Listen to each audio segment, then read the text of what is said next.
Good morning, Havarim. Welcome, my friends. And once more, we are on to our 33rd episode of Soulful Psalms.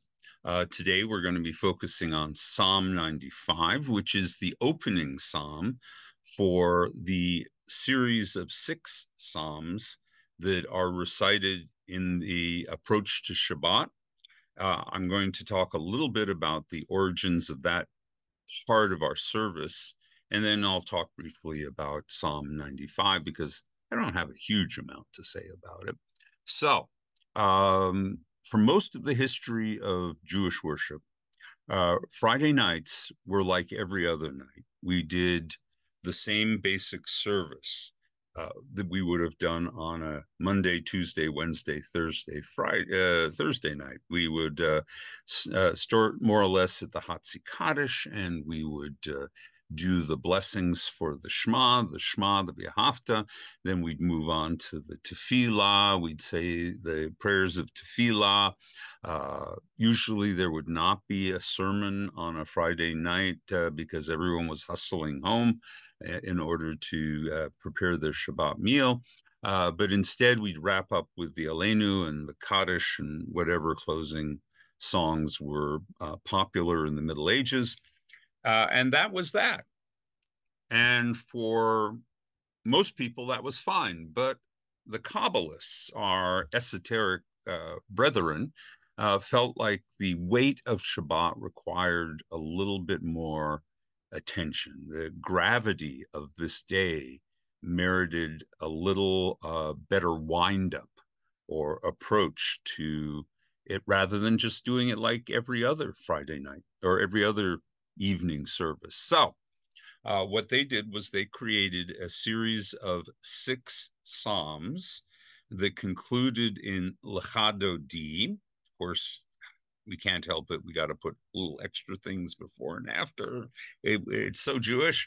But in any case, the essence of that was a service before the service, a pre-service, a warm-up, a wind-up, a preparatory event, whatever you want to call it. And they called it Kabbalat Shabbat, the welcoming of Shabbat. And the pretense of it was that at the heart, we are thinking of the idea of personifying the Sabbath, Shabbat, which had already been characterized a number of times in Jewish tradition as a bride or a young maiden or a consort to the Jewish people.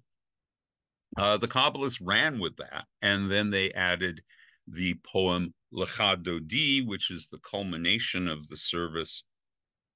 And of course, we do our ritual thing here at Congregation Kol Ami, where we all stand up, we face towards the door, and we welcome the Sabbath into our midst. It's a psychodrama, a sociodrama of the ideas underlying the service before the service. But before we get to that, what the Kabbalists prescribed were 6 psalms. These 6 psalms symbolized the 6 days of the week leading up to Shabbat. And there's a certain degree, though I don't want to get overly consistent about this. I'm not sure it applies across the board, but almost all of them in some way refer to God as the creator of the world, the author of the created order. And so we are experiencing God as the creator in 6 days, and then the Sabbath comes upon us, and God and we rest, having welcomed Shabbat into our midst. So that is the intellectual framework for Kabbalat Shabbat, and I just want you to be aware of that. Now, here at Kol Ami, we do things kind of reformish. So if you went to a Orthodox shul, you would probably recite all 6 psalms in their entirety leading up to Lecha Dodi. We don't do that. 1, because it's incredibly time consuming. And 2, because not all of the psalms can bear the weight of everything that we want to assign to it. The fact of the matter is that when you look at a psalm, if you read it as a matter of study or it's a topic of discussion, some of the odd turns and twists are something we can process and incorporate. When we're worshiping liturgically, there is perhaps a need not to get caught up in the complexities of how these poems are constructed, how they shift in tone, how they take us in a different direction. And so oftentimes what we do instead of a full psalm is we do a lectionary. We take a chunk of psalm and a chunk of another psalm and a chunk of another psalm. And we use those as our pretext for worship. And that's exactly what Kol Ami does. So when we look at these Psalms from 95 to 99, plus Psalm 29, which I've already talked about, these 6 Psalms are there for us to get in the mood, to find the prayerful center in ourselves. So at certain points, I look at a psalm and I'll say, we'll take from here to here. But after that, it gets more complex and it's going to bog us down. So let's not do that. And so if you want to accuse me of censorship, you can do that. I just think it shows editorial judgment. But in any case, so let's take a look at Psalm 95. We won't spend a huge amount of time here. Psalm 95 is a total of 11 verses, but we only do, I believe, 5 out of the 11, and I'll explain why. So the first part of the psalm is definitely a creation account of God. This is God the creator, and it specifically talks about the mountains and the depths and the sea and how God created all these things.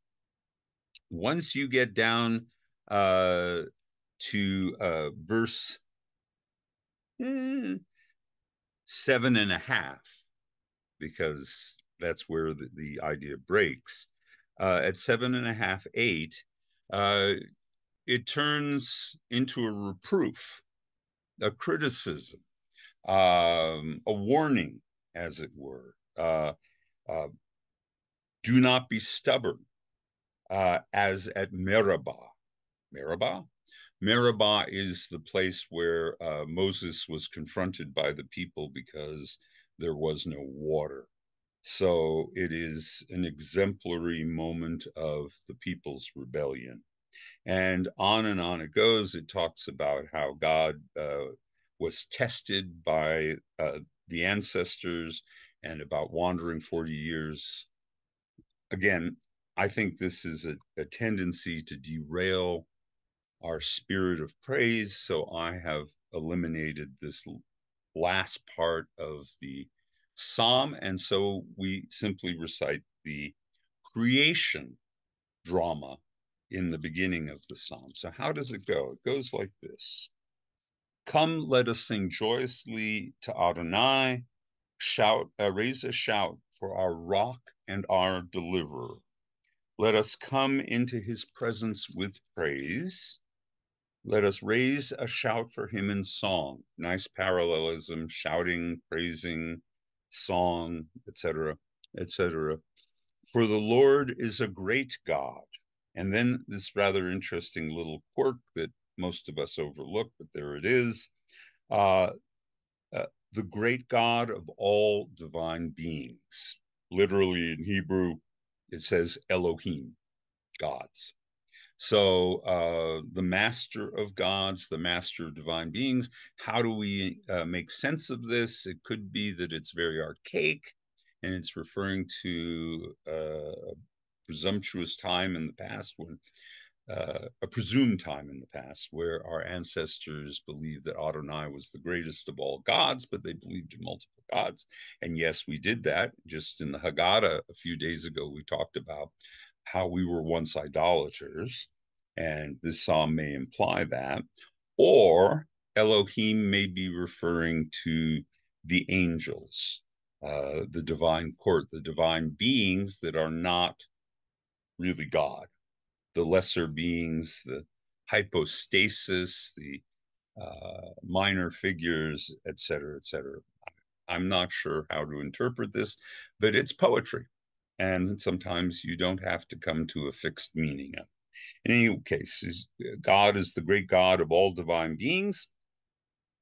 In his hand, very anthropomorphic, in his hand are the depths of the earth. The peaks of the mountain are his. His is the sea. He made it, and the land which his hands formed. So we got a couple of things going on here that need to be addressed.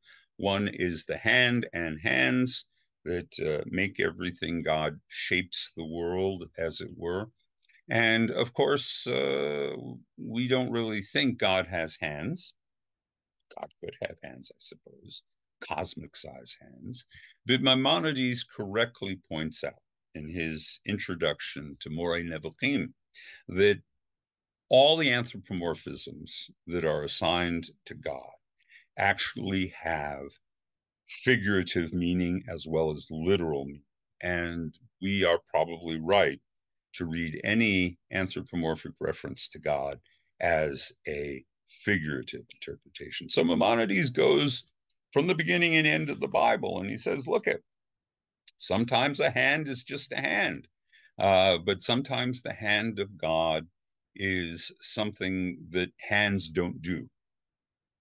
And so when it talks about the hand of God, it talks about a decision or destiny or providence can be the hand of God. And we're foolish to read that as if they're literally talking about a hand. So when you see the word hand associated with God, think figurative. Don't think literal.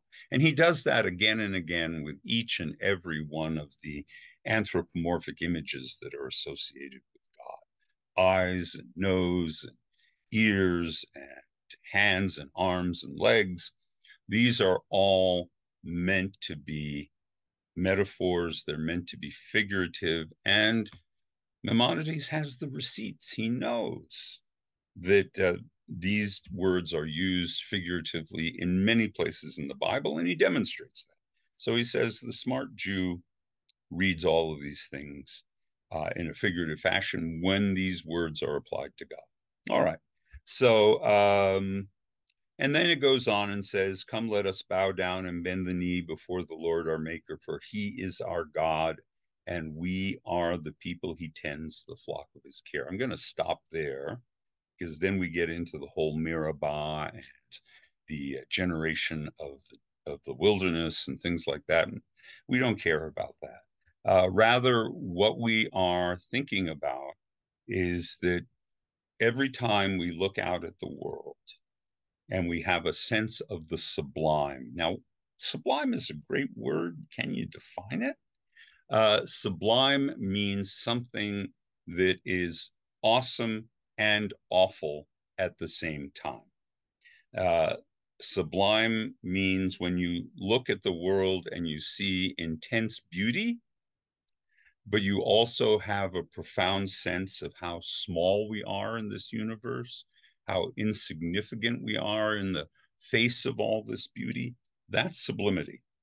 And that is something that human beings experience all the time.